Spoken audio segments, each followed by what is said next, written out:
Hey everybody, John Losh here, coolcarsusa.wordpress.com, coolcarsusa.wordpress.com, and I'm at one of my local Dollar Trees, and I'm looking at Hot Wheels and then the Majistos up here, and it's something that I just wanted to kind of mention real quick. When you're out shopping for Hot Wheels and stuff like that, have some etiquette for other shoppers, because the thing is, they all look good now, okay?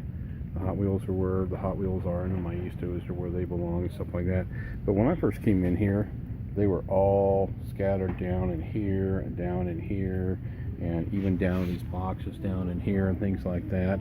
So, you know, I understand that sometimes you're looking through them and some stuff something might fall off the peg, or maybe they got the pegs a little too overly stuffed or whatever.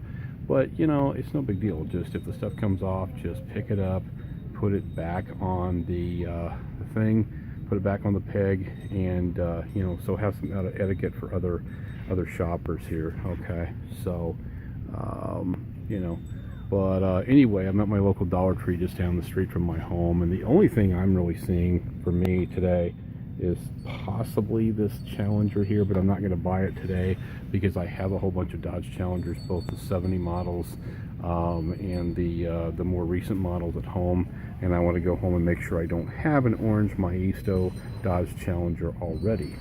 So I'm not going to buy that right here and now.